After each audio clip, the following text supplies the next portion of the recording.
एक चीज़ है जिससे ऑफ कोर्स बाजार का मूड भी बदला है, कुछ ट्रेडर्स और निवेशकों का भी मूड थोड़ा बिगड़ते हुए दिखा है। वो आज जो डेल्टा कॉप में रिएक्शन आया है जीएसटी रेट आने के बाद, 28% जीएसटी रेट लग रहा है। एक बार डेल्टा कॉप पर आपकी भी राय लेना चाहूंगा, बिल्कुल। क्योंकि अच्छा, हमने काफी बार इस पर बात करी है, हमारी लिस्ट में भी रहा है। क्या व्यू बनता है सर? एक बार नहीं, कई बार लगातार बार हमने 150 रुपए, 160, 165, 180, 190 और 210, 220, 25 तक भी रिकमेंड किया है। और उसके बाद स्टॉक 260, 70 तक भी पहुंचा। हमारे टारगेट जो थे लगभग अचीव भी हुए और कई बार ट्रेडिंग का मौका भी दिया। काफी लोग अब पुरानी रिकॉर्डिंग निकाल के मजे भी ले रहे हैं। लेने चाहिए, लाइफ में मजे तो लेते रहने चाहिए। मजे लेने में कौन से पैसे लगते हैं, लेकिन हाँ, अगर 200 रुपए वाला स्टॉक 180 वाला 260 हो जाए, 270 के टारगेट हो तो काफ़ी कुछ। और बाकी इस तरह की चीज़ें जो अनसर्टेनिटी वाली है वो तो कभी भी आ सकती है। ऐसा तो नहीं कि अनसर्टेनिटी वाली चीज़ किसी को पता नहीं थी कि अचानक से सबको मालूम था कि ये डिसीजन आने वाला है, किसी भी तरफ जा सकता था। कोई अगर 20% ऊपर नीचे की रिस्क नहीं लेना चाहे तो एग्जिट कर ले।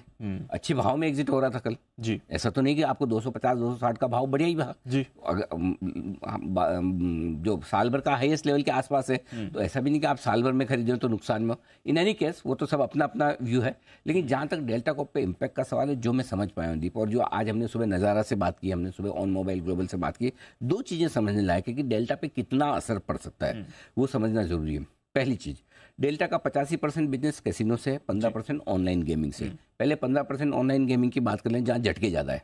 अच्छा, क्योंकि ऑनलाइन गेमिंग में क्या है, अगर आप पैसे लगा रहे हो, ठीक है, करेक्ट, तो जैसे आपने पैसे लगाए पूरा 28% जीएसटी कट गया, तो उतना कट के ही आपका पैसा लगना है, राइट। आप 100 रुपये लगा रहे हो तो वो आपके पैसे 78 रुपये लगेंगे 1.28 के हिसाब से, यानी कि आपके 22 रुपये कम लगेंगे। आप उतनी बेटिंग ही कम करें। तो 15% जो बिजनेस ऑनलाइन गेमिंग का है, जो अड्डा 52 और ये सारी इनकी जो इससे आता है, उस पे झटका है। ओके, ठीक है। लेकिन एज ऑफ नाउ ये 15% रेवेन्यू जो आ रहा है डेल्टा का, वो सिर्फ टॉप लाइन में है, बॉटम लाइन में जीरो है।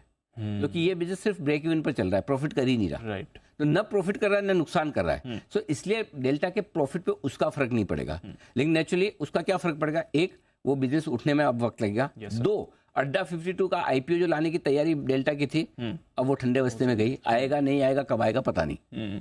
तो ये 15% है। लेकिन रेवेन्यू पे, प्रॉफिट पे इम्पैक्ट लिमिटेड है। अब आइए 85% बिजनेस जो कैसीनो का है, ठीक है। जहां पर क्या था, पहले क्या था कि कैसीनो में आप गए 100 रुपए के आपने खरीदे जी चिप्स, ठीक है। उसमें से जितनी कमाई डेल्टा की है, जितना कमीशन से 10 रुपये उन्होंने लिया, तो 10 रुपये पे आपको जीएसटी भरना है। अच्छा, करेक्ट। अभी बदला क्या है, 100 रुपए की चिप्स मैंने जाके खरीदी, 100 के 100 रुपए पे 28% दे दो, ठीक है, स्ट्रेट अप दे दो। हाँ, अब स्ट्रेट आपके लग गया, आप कितना खेले क्या खेले वो नहीं। सो अब इसमें 2-3 चीजें अभी क्लैरिटी आना बाकी। फॉर एग्जांपल, मैंने 100 रुपए की चिप्स खरीदी, मैंने 50 ही खेले, 50 वापस रिटर्न करूं तो क्या उस पर जीएसटी रिफंड होगा? नहीं होगा, करेक्ट। अगर नेचुरली अगर मैंने चिप्स यूज नहीं की तो मिलना ही चाहिए। 100 रुपए की मैंने चिप्स खरीदी, 1000 जीत लिए मैंने, तो क्या बाकी 900 पे भी मुझे और जीएसटी देना नहीं देना? कायदे से जिस हिसाब से तो अगर चिप्स खरीदने पे आप लगा रहे तो नहीं देना होगा। अब तीसरा सवाल है कि क्या डेल्टा वाकई में पास ऑन कर पाएगा? तो दो चीजें हैं, एक कस्टमर इसे ले सकता है या नहीं, और दूसरा कंपनी की कैपेसिटी है कि नहीं कस्टमर को देने की। तो डेल्टा ने 5 करोड़ के लाइसेंस के साथ शुरुआत की थी, आज 3 लाइसेंस इनके पास है। जो 5 करोड़ का लाइसेंस आज 30 करोड़ दे रहे हैं, 90-100 करोड़ लाइसेंस में खर्च कर रहे हैं, फिर भी डेल्टा प्रॉफिटेबल है, राइट। पहले टैक्स, एंटरटेनमेंट टैक्स जो 15% लगता था उससे 28% हो गया, उसके बावजूद है। सो आई थिंक काफी हद तक डेल्टा पास ऑन कर पाएगा। अच्छा, कर पाएगा। देखो, जिसको जाके खेलना है वो खेलेंगे, हाँ, है ना। आशु जी को मैं अभी पूछ लूंगा। हाँ। लेकिन पॉइंट ये है कि काफी हद तक पास ऑन कर पाएगा, नो डाउट। थोड़ा बिजनेस पर असर पड़ेगा। फॉर एग्जाम्पल, अगर जैसे मुझे लगता है कि समझो जैसे मैंने 100 रुपए की चिप्स खरीदी और 50 वापस दिए, उसमें मेरा जीएसटी रिफंड हो गया, तब तो ठीक। अगर नहीं हुआ तो मैं क्या करूंगा, भाई साहब ये लो 100 रुपए, जैसे जैसे मैं बोलता जाऊँ चिप्स देते जाना, है ना। मेरा 50 खत्म हो गया, अब 25 की और दे दो, बार बार लूंगा, एक बार नहीं लूंगा, ताकि रिटर्न देने का झंझट ना हो। तो लेकिन क्या होता है, एक बार आप एक सारी लेके आके बैठ जाते हो तो करते रहते हो। बार बार लेने में थोड़ा फिर साइकोलॉजी में थोड़ा कम हो जाता है खेलना। तो थोड़ा साइकोलॉजिकल इफेक्ट आएगा इस पे, बिजनेस पे, लेकिन शायद उतना ना आए जितना बाजार डर रहा है।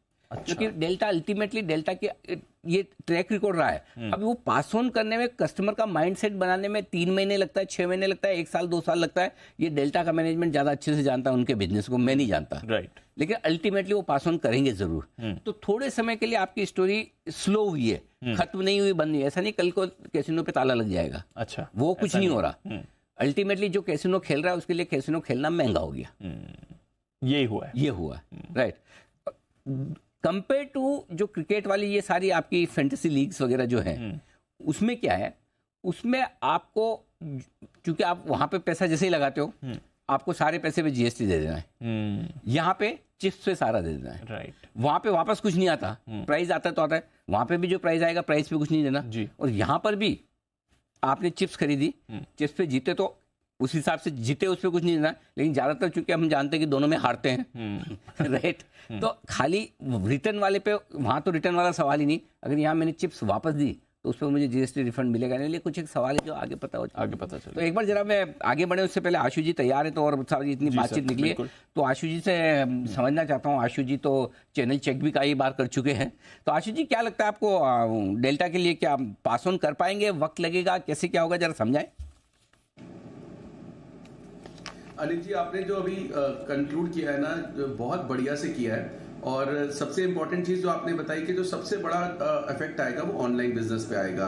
दूसरा अनिल जी, ये जो अब ये देखना पड़ेगा कि वहां पे जो भी आपने बोला कि कितने chips credit card debit card से लिए जा रहे हैं, कितने कैश से लिए जा रहे हैं, उसका ट्रीटमेंट कैसे हो रहा है। अनिल जी, ये सरकार ही है, देखो हर तरह से जो टैक्स पे मतलब इतनी मारामारी कर रही है, तो आप कहाँ छोड़ रहे हो अनिल जी इंडिविजुअल को। मतलब आप पहले 72 रुपए कर दोगे 100 रुपए का जो खेले, उसके बाद अगर जो जीतेगा अनिल जी उस पर 30% टैक्स भी लग जाएगा, तो मतलब आदमी कहाँ जाएगा। और अनिल जी कोई सारे के सारे लूप होल्स क्या कहते हैं, जिसको हम टैक्स एफिशिएंसी कहते हैं, हर तरह से होती जा रही है।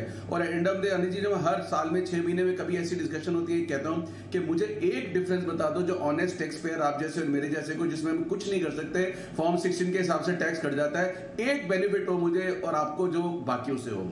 और अनिल जी रही बात ऐड करूंगा अनिल जी, डेल्टा का 30 से 35% बिजनेस जो है अनिल जी, वो जो एंट्री होती है ना, जो 2,000 रुपए पर हेड, 3,000 रुपए पर हेड या 4,000 रुपए पर हेड, डिपेंडिंग ऑन दी कौन सा वाला बैंड खरीदते हो, जिसमें लोगों को एक एक्सपीरियंस मिलता है, वो 500 रुपए के चिप मिलते हैं और वो खाना पीना होता है। तो अनिल जी बहुत बड़ा बिजनेस था डेल्टा का, 30-35% वहां पे भी शिफ्ट हो गया, मतलब that's a very big bucket. जैसे आपने बोला 15% ऑनलाइन है, तो अनिल जी 160 और 180 के बीच के प्राइस में अगर डेल्टा दोबारा आ जाए तो मुझे लगता है कि फिर वो लेने वाला हो जाएगा।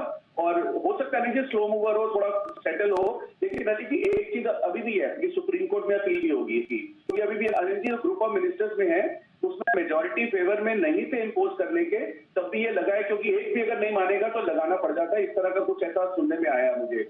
और अनिल जी सुप्रीम कोर्ट में अपील कर सकते हैं। और एक चीज अनिल जी जो आपने बोली, जिसको जाना है उसको जाना ही है अनिल जी। आज आप एसटीटी और डबल कर दो, यहाँ पे सर्विस चार्ज जीएसटी और बढ़ा दो ऑप्शन के ट्रेड पे, once an option seller once an option trader will trade. तो अनिल जी कैसीनो में भी थोड़ा बहुत डेंट जरूर आ सकता है। क्या कर रहे हो आशु जी, कैसे कैसे आइडिया दे रहे हो, एसटीटी डबल करने का मरवाओगे आप तो सबको। ऐसा आइडिया में तो गलती से पहुंच गया, दिक्कत हो जाएगी। सबसे पहले तो अनिल जी मैंने कंडेम किया है, अनिल जी मैंने तो टैक्सेशन को कंडेम किया है। अनिल जी टैक्स रिजीम ऐसा होना चाहिए कि लोग चला के टैक्स देने आए, ना कि आप पकड़ के टैक्स लो। तो अनिल जी वो तो क्या बात, अमेजिंग, सही है, बिल्कुल सही है। मतलब वो चाणक्य ने कहा था ना क्या कि वो मधुमक्खी की तरह आप टैक्स लो, फूल में से उतना ही मधु निकालो, बिल्कुल तकलीफ ना हो, फूल खिलता रहे, खुशबू देता रहे, एकदम अच्छा लगे। इतना मत चूस लो कि फूल ऐसा हो जाए बिल्कुल। क्या वैसा ऐसे कुछ कहा था ना जाने के साथ। कुणाल जी जरा गूगल करके आप तैयार करिए जब तक आशु जी पूरी बात करें अपना। जी आशु तो मैंने गूगल नहीं जी। अच्छा एक मिनट आशु जी, एक मिनट, मैंने कौटिल्य का अर्थ जी